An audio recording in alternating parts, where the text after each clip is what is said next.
సంస్కృతి ధ్యాన మార్గమే. విగ్రహారాధన, విగ్రహాలు, ఆడంబర భక్తి, ఇటువంటి అనేక రకాలైన భక్తి ఇది భక్తి కాదు. స్వస్వరూపాన్ని దర్శించడమే దైవ దర్శనం. దీనికోసము అందరూ ధ్యాన సాధన చేయాలి. విగ్రహము పూజించడము భక్తి కాదు. నీ ఆత్మను నువ్వు దర్శించుకోవాలంటే ధ్యాన సాధన చేయు. ప్రతి ఒక్క ధ్యాన కేంద్రంలో ధ్యానధారణ అయిన తర్వాత శ్రీ పరమహంస పులాది బాబా గారి 52 స్తోత్రాల పఠనం చేయబడుతుంది.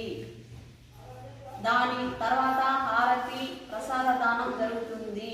మన వార్షికోత్సవం అప్పుడు ఏం చేస్తారు? అప్పుడు ఫస్ట్ జ్యోతి ప్రజ్వలన, తర్వాత గ్రంథాల పూజ, తర్వాత స్తోత్రాల పఠనం, అయిన తర్వాత ప్రవచనాలు అయిన తర్వాత హారతి అయిన తర్వాత అన్నప్రసాద వితరణ జరుగుతుంది. అదే రాయించింది ఇక్కడ బాబా. దానిలోని సమయానుసారంగా మన సాధనకు బోధన చేసే కొన్ని గ్రంథాలు ఉన్నాయి. ఆ గ్రంథాల పేర్లు ఇక్కడ ఇస్తున్నాము. వాటి పారాయణం చేయాలి.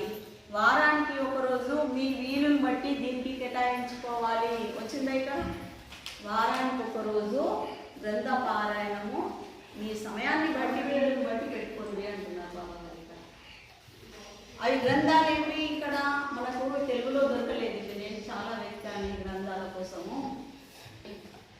మూల స్తంభం ఒకటి గ్రంథం మూల స్తంభము, రెండవది జ్ఞానేశ్వరి గ్రంథం, మూడవది భగవద్గీత, నాలుగవది సిద్ధాంత బోధ, యోగ బీజం, గోరక్షనాథ్, ఆరవది గర్భావళి, ఏడవది యోగ శిఖోపనిషత్, హఠయోగ ప్రదీపిక, ఆచార్య యోగేశ్వరానంద్, తొమ్మిదవది భారతీయ సంస్కృతి ఔర్ సాధన, గోపీనాథ్ కవిరాజ్, ముకుందరాజు వివేక సింధు, లలిత సహస్రనామ భాష, 12 అగమ శాస్త్రం, 13 మహాతీర్థ మంజరి, 14 తాంత్రిక వాజ్మయం మొదలైన సద్గ్రంథాలు మందిరాలలో ఉంచమంటున్నారు.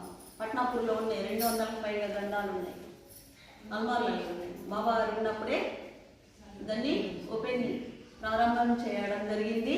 200 దాకా గ్రంథాలు ఉన్నాయి. కానీ అక్కడ పారాయణం వాళ్ళు శ్రావణ మాసంలోనే ఇప్పుడు పెడుతున్నాం. ఉన్నాయి గ్రంథాలు ఉన్నాయి. ఈ